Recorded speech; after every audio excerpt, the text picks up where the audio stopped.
हरे Krishna everyone. तो कल day 39 था और हम लोगों ने सेकंड चैप्टर का श्लोक नंबर 13 पढ़ा था, जिसका अर्थ है जिस प्रकार शरीरधारी आत्मा इस वर्तमान शरीर में बाल्यावस्था से तरुण अवस्था में और फिर वृद्धावस्था में निरंतर अग्रसर होता रहता है, उसी प्रकार मृत्यु होने पर आत्मा दूसरे शरीर में चला जाता है। धीर व्यक्ति ऐसे परिवर्तन से मोह को प्राप्त नहीं होता। तो तात्पर्य में भी श्रील प्रभुपाद जी ने यही बात कही थी और फ़ोटो में भी हम देख सकते हैं आराम से कि एक जीवन में हमारे पास बहुत सारे शरीर मिलते हैं। जब हम बाल्यावस्था में होते हैं, जब हम लोग तरुण अवस्था में होते हैं और फिर जब बूढ़े हो जाते हैं, तो हम लोगों के पास बहुत सारे शरीर मिलते हैं एक ही जीवन में, जो हम लोग देख सकते हैं। हम लोग ऐसे ये नहीं देख सकते कि हम लोग मरने के बाद हमें कौन सा शरीर मिला या पैदा होने से पहले हम लोगों के पास कौन सा शरीर था, लेकिन हम इस लाइफ में तो देख ही सकते हैं कम से कम कि हमारे पास कितने शरीर हुए इस लाइफ में। तो आगे आज डे 40 है। जिस मनुष्य को व्यष्टि आत्मा, परमात्मा तथा भौतिक और आध्यात्मिक प्रकृति का पूर्ण ज्ञान होता है, वह धीर कहलाता है। ऐसा मनुष्य कभी भी शरीर परिवर्तन द्वारा ठगा नहीं जाता। मतलब शरीर परिवर्तन को देखकर वो ज़्यादा चिंतित सा नहीं होता है कि ये कैसे क्या हो रहा है। आगे है, आत्मा के एकात्मवाद का मायावादी सिद्धांत मान्य नहीं हो सकता, क्योंकि आत्मा के इस प्रकार विखंडन से परमेश्वर विखंडनीय या परिवर्तनशील हो जाएगा, जो परमात्मा के अपरिवर्तनीय होने के सिद्धांत के विरुद्ध होगा। क्योंकि हम लोगों ने देखा था ना, मायावादी का सिद्धांत ये था कि सारे जीव परमात्मा में मिल जाएंगे और अपनी आइडेंटिटी खो देंगे। तो ऐसा नहीं है, और अगर ऐसा होगा तो परमात्मा परिवर्तनशील हो जाएगा, जो कि उसके अपरिवर्तनीय होने के सिद्धांत के विरुद्ध हो जाएगा।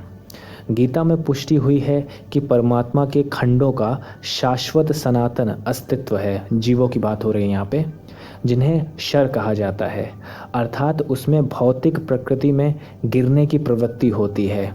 ये भिन्न अंश खंड नित्य भिन्न रहते हैं, यहाँ तक कि मुक्ति के बाद भी व्यष्टि आत्मा जैसे का तैसा भिन्न अंश बना रहता है।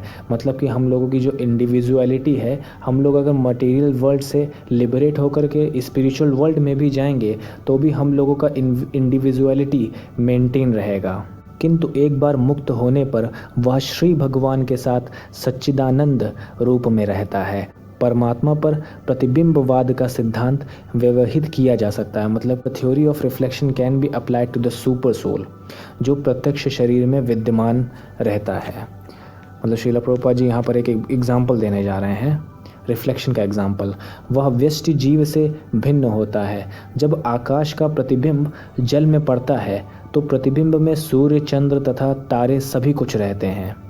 तारों की तुलना जीवों से तथा सूर्य या चंद्र की परमेश्वर से की जा सकती है। यहाँ पर श्रील प्रभुपाद जी ये कह रहे हैं कि अगर आप तालाब के पानी में देखो रात में, तो आपको चंद्र दिखाई देगा और तारे दिखाई देंगे। तो आप चंद्र को श्री भगवान परमात्मा समझो और जो तारे हैं उनको जीव समझो। जैसे कि वो सब अलग अलग हैं, इंडिविजुअलिटी सबकी मेंटेन है, वैसे ही एक्चुअल में हम लोग जब स्पिरिचुअल वर्ल्ड में जाएंगे तो भी हमारी इंडिविजुअलिटी मेंटेन रहेगी। वही बताने की कोशिश कर रहे हैं।